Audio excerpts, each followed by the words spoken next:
Hi hello welcome to Bigg Boss Telugu season 8 special analysis by Paritala Murthy. So Sunday episode అనేది చాలా boring and బోర్గా జరిగిందనే చెప్పుకోవాలి. అలాగే క్లాన్స్లో భాగంగా నిఖిల్ ఒక్కడే యాక్చువల్గా చూస్తే ఆడి గెలిచాడు. యాక్చువల్గా నిఖిల్ అండ్ అభయ్ మధ్యలో అనేది పోటీ అనేది జరిగింది. ఎందుకు పోటీ అంటే అంతకుముందు అభయ్ని యాక్చువల్గా చీఫ్గా ఎంచుకున్నారు హౌస్మేట్స్ అందరూ కూడా మిల్క్ అనేది పోసి.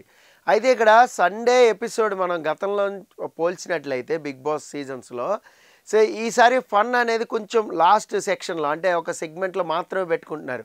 ఫస్ట్ సెగ్మెంట్లో మాత్రం సో ఏదో ఒక ఎలిమెంట్తో మొన్న లాస్ట్ టైం చూసాం మనం జంతువులు ట్యాగ్లు అవి వేయించారు. అలాగే ఎవరు ఏ జంతువు ఎవరు ఎలాంటి వాళ్ళు ఎవరు చిరాకు పుట్టిస్తారు లేదంటే ఎవరు స్వార్థపరులు ఎవరు కన్నింగ్ ఇట్లా ఆడిస్తే ఏంటంటే వాళ్ళకి నామినేషన్ పాయింట్స్ అనేది దొరుకుతాయి అన్నమాట. మండే ఏదైతే మనం మండే టెలికాస్ట్ చూస్తామో ఇమీడియట్ నెక్స్ట్ డే వాళ్ళకి నామినేషన్ పాయింట్లు దొరుకుతాయి. సో ఇలాంటి గేమ్స్ అనేది ఫస్ట్ సెగ్మెంట్లో పెట్టుకుని సెకండ్ సెగ్మెంట్లో ఏదైతే బ్రేక్ తర్వాత ఉంటుందో మధ్య మధ్యలో ఒకళ్ళు సేవ్ చేసుకుంటూ ఇలా ఫండే సండే గేమ్ ఏమైనా ఆడిస్తే కొంచెం ఎంటర్టైనింగ్గా ఉంటుంది. అది కూడా మనకు తెలిసిందే. సండే ఫండే అంత్యాక్షరిలాగా ఆడిస్తారు. పిక్చర్స్ చూపించడం, సినిమాలు గెస్ చేయడం, చెవులో చెప్పడం, లేదంటే ట్యాగ్ వచ్చి కెమెరాకి చూపించడం, అది సైగల్తోనే హౌస్మేట్స్ గెస్ చేయడం, ఇదంతా జరుగుతుంది. వాళ్ళకి ఒక హ్యాంపర్ ఇవ్వడం. సో ఇలాంటి సెగ్మెంట్ని కొంచెం కుదించారని చెప్పుకోవాలి. ఈసారి అయితే కొంచెం బాగానే ఉంది.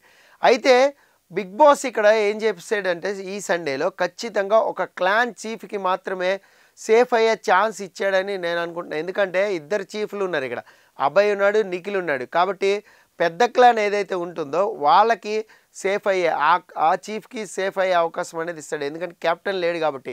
సో కాబట్టి పెద్ద క్లాన్ నిఖిల్ది కాబట్టి ఈ అవకాశం అనేది వస్తుందని నేను అనుకుంటున్నాను.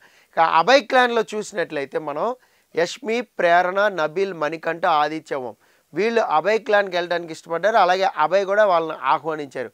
అదే నిఖిల్ క్లాన్లో అయితే మాత్రం విష్ణుప్రియ, నైనిక, సోనియా, పృథ్వీ, సీత అందరూ గేమర్సే ఉన్నారు చూడండి. ఇక్కడ సోనియా కానీ విష్ణుప్రియ కానీ నైనిక బ్రహ్మాండంగా ఆడుతుంది టాస్క్లో. అలాగే పృథ్వీ ఫిజికల్ టాస్క్ బ్రహ్మాండంగా ఆడతాడు. అసలు మెయిన్ చీఫే బ్రహ్మాండంగా టాస్క్ ఆడతాడు. అలాగే సీత కూడా మంచి గేమర్.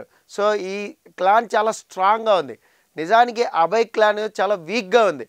కానీ గొడవలకి మాత్రం ముందుండేది మాత్రం అభయ్ టీమే. ఎందుకంటే అక్కడ ఆ టీంలో చూడండి యష్మి ఉంది, మెయిన్ ప్రేరణ ఉంది అరవడానికి, అలాగే మణికంఠ ఉన్నాడు లాజిక్స్ వర్కౌట్ చేయడానికి.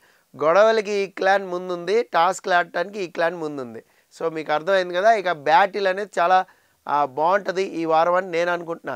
వీరిద్దరికీ అసలు పడదు యాక్చువల్గా యష్మికి మణికంఠకి. మరి వాళ్ళిద్దరూ ఎలా ఒక్క క్లాన్లో ఉంటారు అనేది మనం అక్కడ చూడాలి. ఎందుకంటే నామినేషన్స్లో ప్రోమో చూసినట్లయితే ఇద్దరి మధ్యలోనే ఒక పెద్ద ఫైట్ అనేది జరిగింది. అలాగే మీకు నిఖిల్ క్లాన్లో చూసినట్లయితే విష్ణుప్రియ ఇంకా సోనియా వీళ్ళిద్దరికీ కూడా అస్సలు పడదు. మరి వాళ్ళిద్దరూ ఎలా కలిసి ఒక క్లాన్లో మింగిల్ అవుతారనేది చూద్దాం. ఎందుకంటే సో గేమ్ అయిపోయిన తర్వాత ఏది సండే ఎపిసోడ్ అయిపోయిన తర్వాత సోనియా విష్ణుకి హగ్ ఇచ్చింది. మరి దాన్ని బట్టి చూస్తే ఇద్దరు కలిసిపోతారా అని అయితే అనిపిస్తుంది. ఇంకొకటి ఏంటి అంటే నాగార్జున ఇచ్చిన ఇన్పుట్స్ ఈసారి బాగా హౌస్మేట్స్ బుర్రలకి ఎక్కేశాయి. ఎందుకంటే ఎవరు ఎక్కడ మిస్టేక్ చేస్తున్నారు, ఎవరికి ఎవరితో పడట్లేదు అనేది ఖచ్చితంగా వాళ్ళ బ్రెయిన్లోకి అయితే వెళ్ళిపోయింది. మణికంఠ కూడా బాగా గేమ్ని అనలైజ్ చేయగలుగుతాడు. అంటే బయట ఎలా ప్రొజెక్ట్ అవుతుంది, ఎలా పోర్ట్రే అవుతుంది అనేది వీళ్ళకి బాగా అర్థమైంది. ఏదైతే వీడియోలు చూపించారో వీడియోలో తెలిసిపోయింది యష్మి తప్పు చేసింది, పర్ఫెక్ట్గా దొరుకుతుంది మనకని మణికంఠ ఖచ్చితంగా భావిస్తాడు. మేబీ మణికంఠ అక్కడ అడగపోవచ్చు, సీత అడిగిందని బ్యాలెన్స్ చేశారు నాగార్జున. కానీ ఈ పాయింటే మణికంఠ అయితే రైజ్ చేస్తాడు. అలాగే సోనియా ఎక్కడ బ్యాడ్ అయింది అనేది విష్ణుప్రియకి ఒక హింట్ లాగా అయితే వెళ్ళింది. సో విష్ణుప్రియ కూడా సోనియాపై విరుచుకుపడే అవకాశాలే ఉన్నాయి. సో అందులో ఎలాంటి డౌట్ లేదు. ఇక శేఖర్ భాష ఎలిమినేషన్ విషయానికి వస్తే ఇది చాలా అన్యాయమైన ప్రక్రియ అని చాలామంది కామెంట్స్ చేస్తున్నారు. అలాగే హౌస్మేట్స్ డిసైడ్ చేస్తే ఎలిమినేషన్ అవ్వడం ఏంటి అనేది ఇప్పుడు హౌస్మేట్స్ కూడా ఆలోచిస్తారు హౌస్లో ఉన్నవాళ్ళు.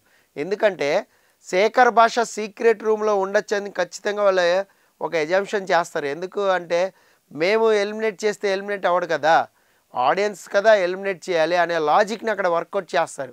అందులో డౌట్ లేదు. కానీ శేఖర్ భాషని సీక్రెట్ రూమ్లో ఉంచలేదు, మనోడు నిజంగానే బయటకు వచ్చాడు.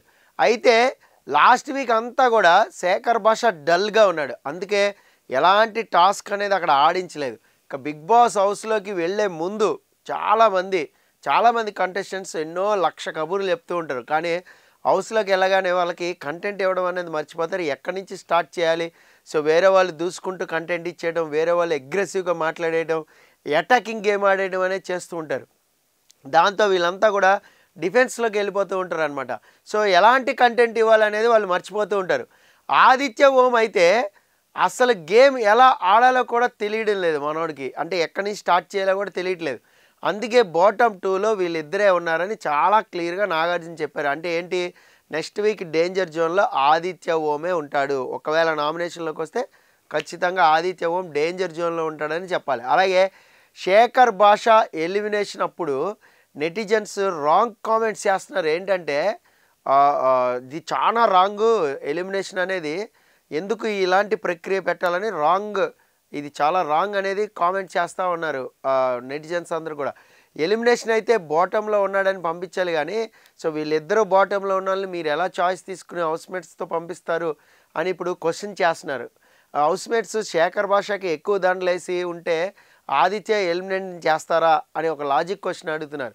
అంటే ఎలా ఉంది అంటే, ఇప్పుడు హౌస్మేట్స్ ఒకవేళ శేఖర్ భాషను ఉంచుకోవాలనిపిస్తే నిజంగానే ఆదిత్యవన్ పంపిస్తారా? ఇది కరెక్ట్ కాదు కదా. అంటే బాటంలో ఇద్దరు కరెక్ట్గా ఈక్వల్ ఓటింగ్తో ఉన్నారా? ఎగ్జాక్ట్ ఓటింగ్తో ఉండరు కదా. ఒక్కటైనా ఆదిత్య ఓంకో, ఒక్కటైనా శేఖర్ భాషకో కాస్త ఉంటుంది కదా. సో అంతేకాదు, లాస్ట్ టైం ఇక ఇలాగే చేసి లాస్ట్ టైం కూడా ఎలిమినేషన్ అనేది జరిగినాయి. అప్పుడు పబ్లిక్ ఓటింగ్ ఇంకా రెస్పెక్ట్ ఏముంది అనేది వాళ్ళ క్వశ్చన్. ఇక కనీసం ఈ సీజన్లో అయినా సరే ఇంపార్టెన్స్ ఇస్తారులే ఓటింగ్ అనుకుంటే, మొదట్లోనే అంటే సెకండ్ వీక్లోనే ఇలా చేయడం కరెక్ట్ కాదనే కామెంట్స్ అయితే వినిపిస్తున్నాయి.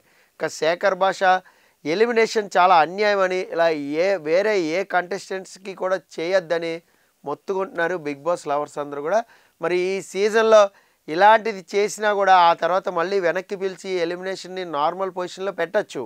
యాక్చువల్గా దండలేసి ఎలిమినేషన్ చేసినా శేఖర్ భాష వెళ్ళిపోయేటప్పుడు శేఖర్ భాష ఆగు, ఇది ఓన్లీ హౌస్మేట్స్ డెసిషను, ఆడియన్స్ ఏమనుకుంటున్నారో చూద్దామని ఒక చిన్న ప్రాసెస్ పెట్టచ్చు ఆదిత్య ఓంకి శేఖర్ భాషకి. అప్పుడు శేఖర్ భాషను ఎలిమినేట్ చేసినా పెద్దగా పట్టించుకోరు ఎవరు కూడా. కానీ ఆ ప్రొసీజర్ అనేది మిస్ అయ్యారు. కనీసం నాగార్జున స్టేజ్ మీద చెప్పు ఉండాల్సింది. సో అయితే ఇప్పుడు సీజన్కి అంత టైం లేదు. యాక్చువల్గా రేటింగ్ అనేది రావాలి. రేటింగ్ ఎప్పటికప్పుడు అనేది సీజన్లో తగ్గిపోతూ ఉంది. దానికి కారణం ఏంటి, పార్టిసిపెంట్ సెలక్షన్లో చాలా లోపాలు ఉన్నాయి. ఫేమ్ ఉన్న వాళ్ళని ఎవరిని తీసుకోలేదు. లాస్ట్ సీజన్లో చూడండి, మీకు శివాజీ గేమ్ని నిలబెట్టాడు, షోకి కొద్దో గొప్ప రేటింగ్ అనేది తీసుకుని వచ్చాడు. ఇక వీకెండ్స్ అయితే రేటింగ్ దద్దరిల్లిపోయేది లాస్ట్ సీజన్లో. అందుకే ఈసారి కూడా అదే కేటగిరీలో ఆదిత్య ఓంని పెట్టుకుంటే అసలు ఆదిత్య ఓం కంటెంట్ ఇచ్చే ఊసేలేదు ఇక్కడ. అందుకే ఇద్దరిని ఎలిమినేషన్ పెట్టారని చాలామంది అనేది కూడా ఇదే. అందుకే వీళ్ళిద్దరిని బాటంలో పెట్టేశారు. ఎవరు వెళ్ళిపోయినా పర్లేదులే అని అనుకున్నారు అనేది ఇక్కడ ఆడియన్స్ భావన.